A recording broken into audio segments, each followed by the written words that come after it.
The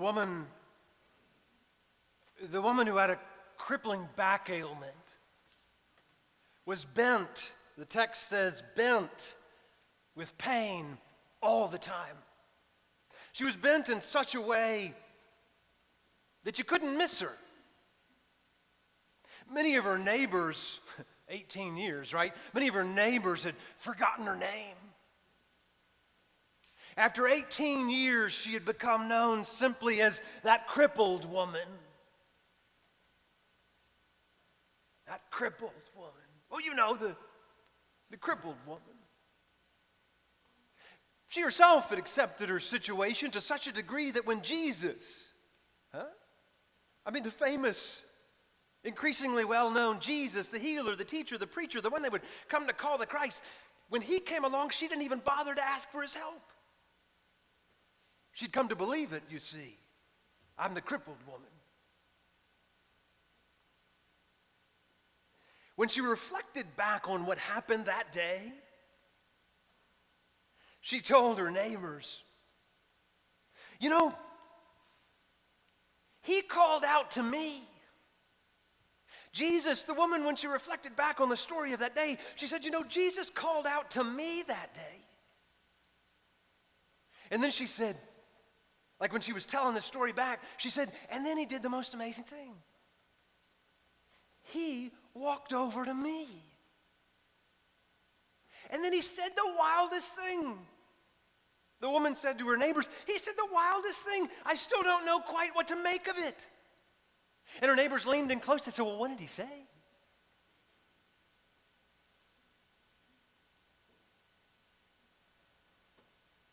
And she said, he said to me, you are free. What? You are free. And then she said, he just barely touched me. And after 18 years of pain and suffering, I just stood up straight. Straight as a trunk on a tall tree. I just stood up straight. He called out to me, she said. Jesus called out to me. And someone asked her, they said, what do you make of that? And she said, I don't know. I really don't know, she said. I know that my back doesn't hurt like it did. And then she said, but you know what's really... And then she stopped, and they said, no, what? Continue. What were you going to say? And almost as if she was embarrassed, she sort of said it softly. What's really changed is something, and then she pointed to herself and then down to her heart. Something's changed inside of me. And they said, what? And then again, almost as if she's embarrassed or unsure, or I don't know, she said, I think that even if my back were still bent, even if I was still broken with pain, I would be free. Because I think what happened that day is that Jesus set me free. Set you free from what? Her neighbor said.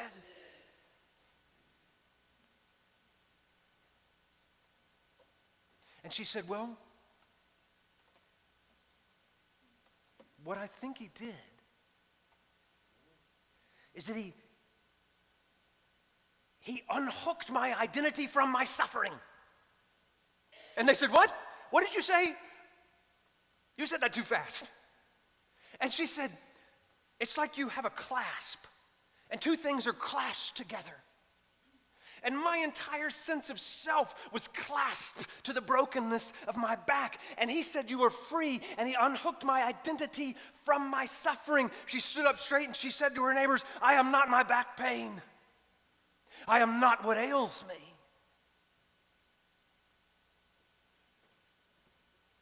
And then she leaned in and said to him,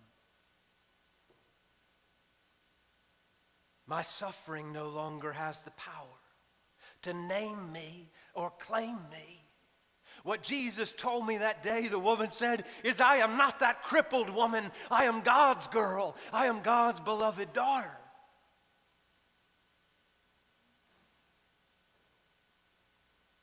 And that's my freedom, she said. Jesus sought me out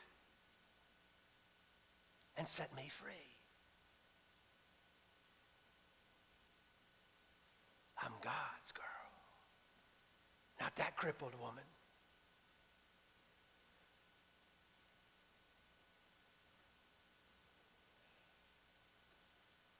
When I was a baby, my mother's little brother, my Uncle Scott, died. Never hardly knew him. I was a baby. Uncle Scott struggled mightily with mental health issues. They got the best of him.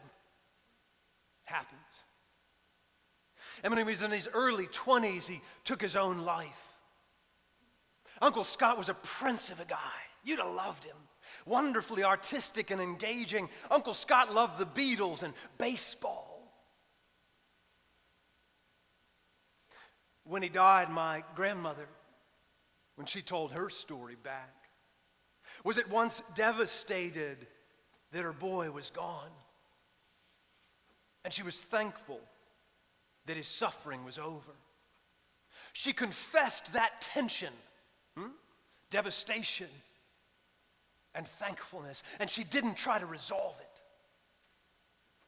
Now, a few years ago, so some decades after my Uncle Scott's death, we buried my grandmother in Arlington Cemetery. It was a beautiful day, graveside service. I was honored to officiate. After the service, several middle-aged women who had known my grandmother, Virginia was her name, came up to me to tell me how much they loved my grandmother and how she had been their mentor to this group of women on their own spiritual journeys. I said to them, standing there at the graveside, I said, what do you treasure most? Will you tell me? What do you treasure most about my grandmother? The spokesperson stood up straight. She said, oh, that's easy. One time, this is what she said to me.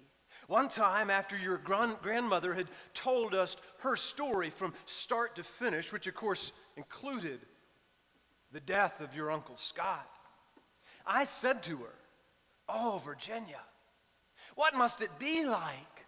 Whatever must it be like to be a mother who's lost a child? I said to your grandmother, that must be a sadness that you carry with you everywhere. And this woman said, Hendree, when I said that to your grandmother, she stood up straight and she looked me in the eye. And she was always gracious, your grandmother, but she said to me very firmly, I miss Scott. I miss my son. And yes, it was devastating to me when he died. But his death is not the totality of my being. I am a child of God, and I have got a lot to live for. I smiled when this woman said that to me because I can hear my grandmother saying, that is not the totality of my being. The woman continued. Then your grandmother said, Hendree, and Sally, her name was Sally, and Sally, whatever happens to you in this life, and something surely will, it will not be the totality of your being. You are a daughter of God, and you've got a lot to live for. We've got work to do. I want you to remember that. So your grandmother taught me, Hendree. She taught all of us that we are not what happens to us. We are God's children.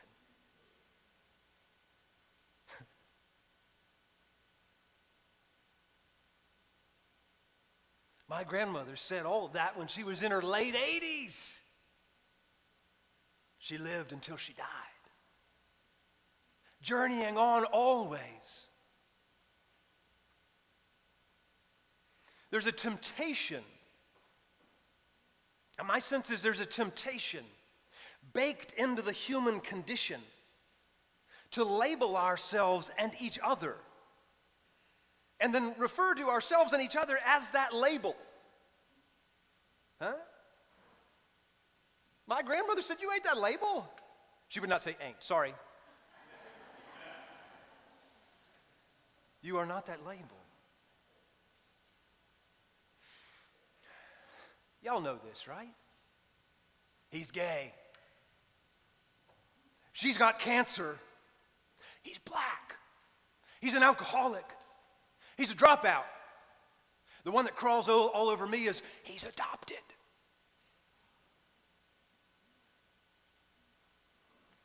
She's divorced. She's divorced. The guy over there, he's homeless. He's a Republican, but he's sweet. She's a Democrat, bless her heart.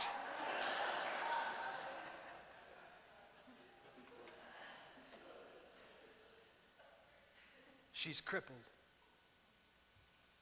It's that crippled woman. Huh?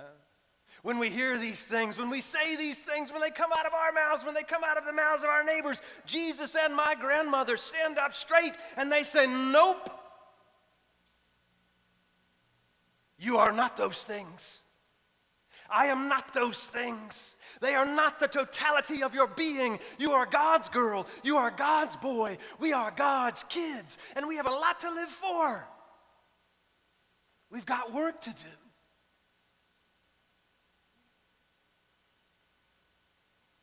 Somebody said, let me have a label. Give me one label. I said, I'll give you one label. If you must have a label, if you must. Check me out on this, grandmother. The totality of your being is the love that lives inside your heart. If you must have a label for your neighbor, the totality of the being of your neighbor is wrapped up in the love that lives inside their hearts. And that love was planted there by God, who is love. So if you must label yourself, some people just love a label. If you must label yourself, or you just have to label your neighbor, you may say this, well, there goes God's love. I'll be darned. There goes God's love. You are God's love walking around. Grandmother, love is the totality of my being. Love is the totality of your being. Love is the totality of our being. There's a label for you. Amen.